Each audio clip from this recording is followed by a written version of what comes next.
So the first speaker is Karmella Boroshan. I request you to please come up to the stage. Thank you. You are okay? No. So she was born in an Assyrian Christian family in Iran, and she is what can be called the face of the Iranian women. In what was a Christian-dominated city of Urmia, that has over 100 churches, or that had over 100 churches. In the wake of the Islamic Revolution in 1979, she left Iran to come to the US to pursue her education in biology and clinical science masters. Her career spans 31 years of management in clinical laboratories, guided by scripture Mathew 25:35-37. She also involved herself very deeply in social causes, becoming a voice for Iranian women's rights, as well as helping the people of El Salvador during the civil war there. Karmella now dedicates herself to raising awareness about the Assyrian Christian community, especially in Iraq.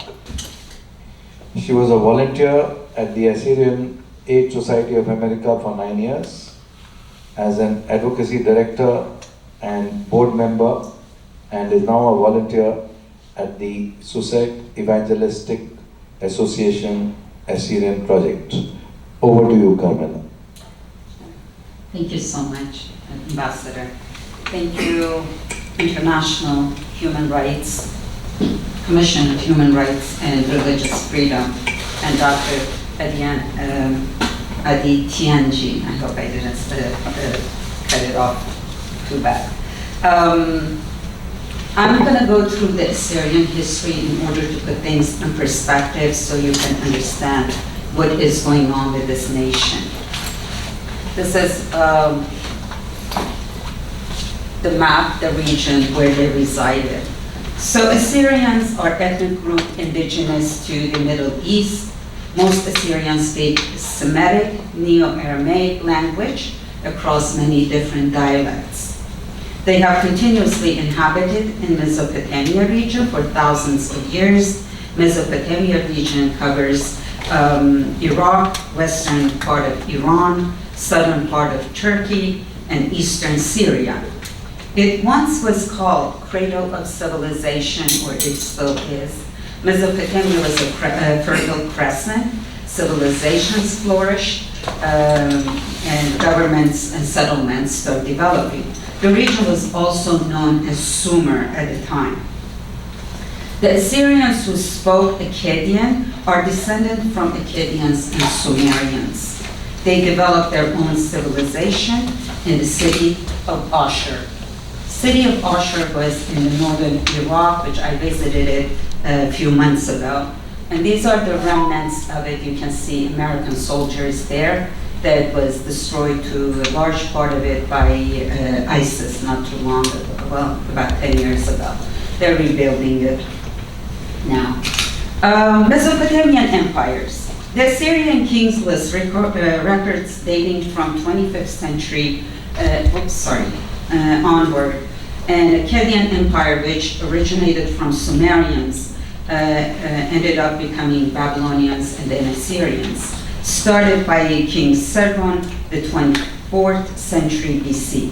After the fall of Akkadian Empire, the Akkadians split into Assyria in the north and Babylon in the south.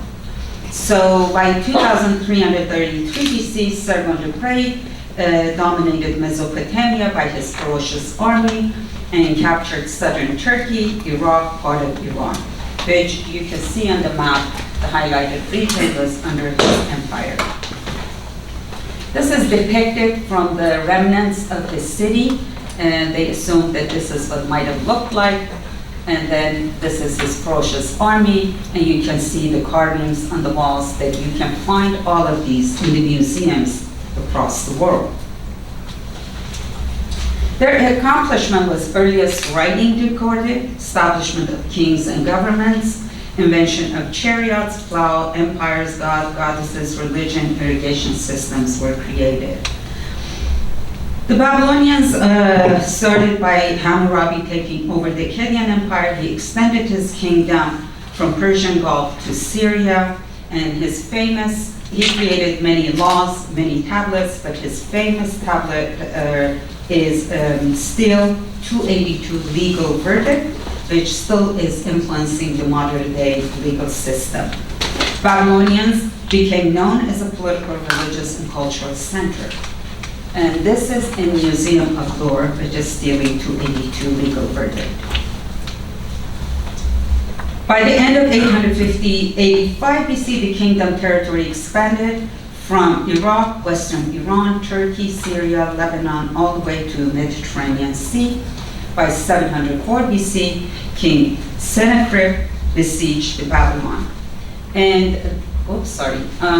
that's when we see in the biblical records that Prophet Jonah visits Nineveh under his kingdom. So Ashurbanipal became the king, and his kingdom spread from Persia all the way to Egypt. He was the most cultured ruler. His palace was in Nineveh. He built the first library, which he had scribes immaculately copy them. He cataloged 20,000 tablets. He was a scholar, a military leader, and you can see his territory expanding is highlighted in the region. And these are the tablets that he accumulated that are in the British Museum now. The fall of the Assyrian Empire happened by 7th century. There was chaos after the death of Ashurbanipal. 612, the coalition of Medes from Caspian Sea in Iran, north of Iran, and Babylonians from south marched against Nineveh, and Assyrian Empire ended. Babylonian Empire was led by Nebuchadnezzar, and he built the Ishtar Gate, opened ziggurats and temples, Tower of Babel, Hanging Garden, which some of you might have heard about these. Under his kingdom, art, science, literature considerably flourished. And you can see the Gate of Ishtar still exists in the south of Iraq. Those are the soldiers, the American soldiers taking the picture by the Gate of Ishtar when America invaded Iraq. Ziggurats still exists in Iraq, if anybody is interested in seeing that. 559 BC, King Cyrus, the king of Persia, attacked Babylon and ended the Babylonian Empire. However, Babylon remained the economic center of Persian Empire. Now, Assyrians have no country. Aramaic language was a political language of the region, and they kept their autonomy under Persian, Greek, and Roman Empire. They became frontline soldiers for Persian country or empire. Greeks, Parthians, and Romans had a rather low involvement in the local population of Mesopotamia, so that allowed us for centuries their cultures to survive. However, the Assyrians became Christianized by 1st and 3rd century in Syria and Roman Assyria, when apostles, especially Apostle Thomas, visited the region. What happened to them after they became Christians? Assyria continued to exist as a geopolitical entity until Arab Islamic conquest in the mid-7th century. The Church of the East was considered to be one of the major Christian forces in the world, and alongside of Latin Christianity, Europe, and Byzantine Empire. Assyrians were the strongest evangelistic forces, that they expanded Christianity all the way to India and China. And you can see this Assyrian church got established between Council of Ephesus and Chalcedon. So whereas Assyrians being first Christians, whereas Latin and Greek Christian culture became protected by Roman and Byzantine empires respectively, Assyrian Christians often found themselves marginalized and persecuted. Assyrians became second-class citizens in the greater Arab Islamic state. They were excluded from specific duties and occupations reserved for Muslims, which still is happening in a lot of Muslim countries.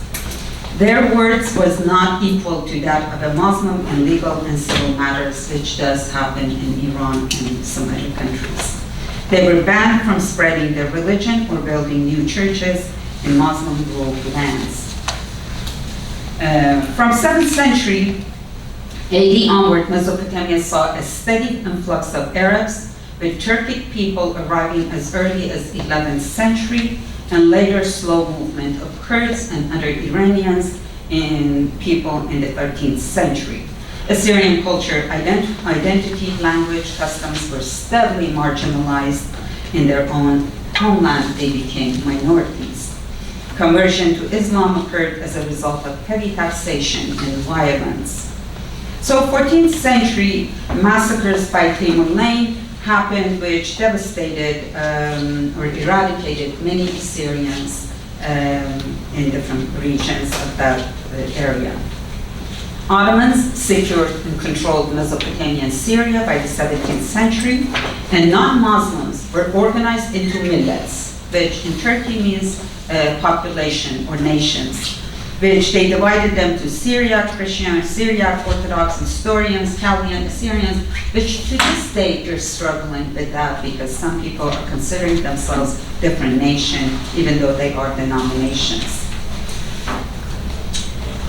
There was a split, major split happened in the Assyrian church at the 16th century. The Church of the East grew until 1552, but some Assyrian bishops, due to major persecution against Assyrians and ethnic group, they went and connected and enrolled into communion with Roman Catholic Church, and they called themselves Chaldeans. Assyrian faith as ethnicity and their faith as ethnicity and their faith. The Kurdish emirs sought to consolidate their power, started attacking Assyrian communities. Scholars estimate that tens of thousands of Assyrian in ICHRRF region, southern eastern corner of the Ottoman Empire, were massacred in 1843 by Kurdish warlords. Over thousands of Assyrians were massacred in southern Turkey by the Islamic extremists. Many Assyrians' children were raped, tortured, and murdered. The Assyrians suffered a number of religiously and ethnically motivated massacres throughout 17th, 18th, and 19th century. Starting from 19th century, after the rise of nationalism in Balkans, the Ottomans started viewing Assyrians and other Christians like Armenians as a threat in their region. Another major massacre of Assyrians happened in 1894, 1897, in order to reassert pan-Islamism. Most significant recent genocide, which is called by Armenian genocide, which they lost 1.5 million, was also against the Assyrian population, which occurred during First World War I, 1915, estimated 750,000 Assyrians slaughtered by the Ottoman Empire, which we lost 2/3 of our population. This led to a large migration of these people from Turkey to Syria, Iran, and Iraq, where they faced further violent assaults. The reaction to the Assyrian genocide, lured by British and Russian promises of an independent nation, the Assyrian led by Aga Kutros and Malik Pashaba fought alongside of the Ottoman allies against Ottoman forces in order to get independent. The Russian allies left the war. Armenians' resistance started, leaving Assyrians surrounded, isolated, and cut off from the line of supply. Again, another leader sought legal nations to recognize Assyrian country. Unfortunately, after several attempts, Assyrians were not even called to the table to give their country. The country was divided between Arabs in the region. The cooperation between Assyrians and British was viewed with suspicion, and therefore the Semele massacre of 1933 happened, and they killed hundreds of Assyrians. The Ba'ath Party seized the power in Iraq and Syria. in 1963, which introduced a law in order to Arabize the indigenous Assyrians. The Akkadian names, Aramaic names, biblical names, Assyrian schools, political parties, churches, literatures were all repressed. So Assyrians were considered as Arab Christians. The Al-Anfal, if you guys remember, 1986-89, Iraq attempted to kill Kurdish people by gassing them. We had 2,000 Assyrians were murdered in that campaign, over 31 towns, villages, 25 Assyrian monasteries and churches were razed to the ground. And Assyrians that refused to kill Kurds were buried alive. Since 2003 Iraq war, when America invaded Iraq, social unrest, anarchy have resulted, unprovoked persecution of Assyrians in Iraq by the extremists. Systematic persecution began after 2004 and 2006 and 2008. 7 priests, 3 deacons were murdered, 5 priests were kidnapped, released in ransom payment, and Assyrian civilians received death threats. Over 60 churches bombarded and roughly 60 more attacked since 2004. There were about 1.5 million Assyrians in Iraq before the invasion, and now they're roughly 300,000. 1995 to 2016, 462 Assyrians were killed by Kurds, Sunnis, Shiites, and Al-Qaeda. This does not include the victims of ISIS. There are some graphic pictures and graphic statement here. I hope you don't mind me sharing it because I'm going to show the extreme of it. 2-month-old infant kidnapped, beheaded, roasted, and returned to his family on a bed of rice. A 14-year-old boy was crucified. A 14-year-old boy decapitated for being dirty Christian sinner. KRG forcibly disarmed Assyrians and Yazidis prior to ISIS invasion, claiming that they would protect them. KRG is Kurdish regional government which was created by America when there was no fly zone in Iraq. 40 trucks of ISIS drove into Mosul. Peshmerga immediately fled, and in the middle of the night, abandoning 7 critical posts. Shortly after, the Iraqi army collapsed, left all their weapons to ISIS, and Assyrian and Yazidis were left for genocide. This is the letter that KRG sent to the people to disarm them. Assyrians both in northern Iraq and northeast of Syria were targets of extreme, unprovoked Islamic terrorism by ISIS or ISIL, or some call it Daesh.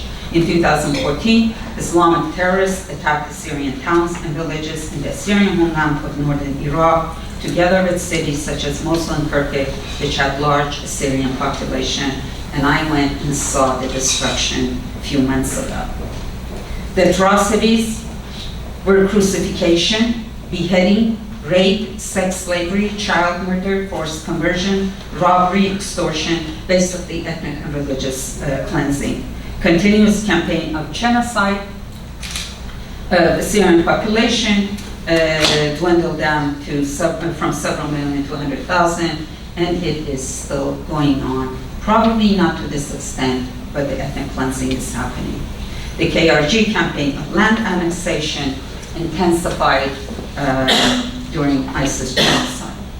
You can see the houses of Christians or Assyrians are put with the mark with the letter N, which represents Nazarene, depicts Christians that follow Jesus of Nazarene. They gave them 3 options: leave, convert, or die.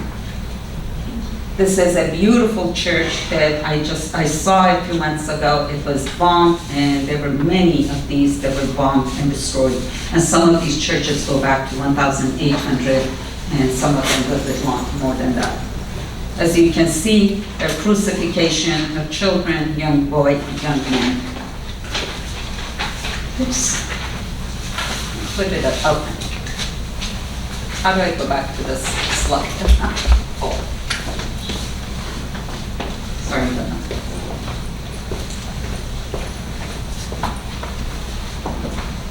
Execution of Christians, a physician in the middle. The one on the right, you can see is a cousin of a friend of mine. Karmella, you Executed. can wind up in the next couple of minutes. Yeah, I'm almost done. Woman forcefully sent to slavery, United Nations letter, the younger the child, the more expensive, destruction of artifacts, and the list goes on.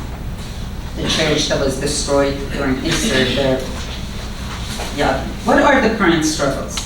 The current struggles are land grabbing, which is very common now, real estate fraud, lack of support for Assyrian schools, Islamization of minors, lack of security, ISIS mentality still exists, loss of seats in parliament due to fraudulent activities, political discrimination, lack of infrastructure for Assyrian villages, appropriation of Assyrian history, archaeological neglect, and the list goes on and on. And we have, if you want, I can email them to you guys. They put checkpoints around the Assyrian villages. They cut the water in the city of, or district of Ankara, which is populated by Assyrians, to build a golf course. Most of 90% of Assyrians live in diaspora.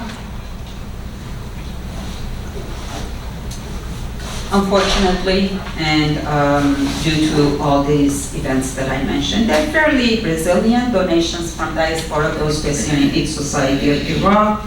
They create mobile clinic, agricultural support, microloans, pay the salary for teachers because they don't hire teachers for Assyrian schools, and there's a discrimination in hiring. So what is our ask? The only thing that will help this nation that goes back to more than 6,000 years old is to create the Nineveh governorate zone, protection zone, with self-administration of Assyrians, which is part of the Iraqi constitution, Article 125, which they are completely ignoring it for now. Implementation of UN Declaration of Rights of Indigenous People, reinstatement of policies without external interferences. Thank you so much.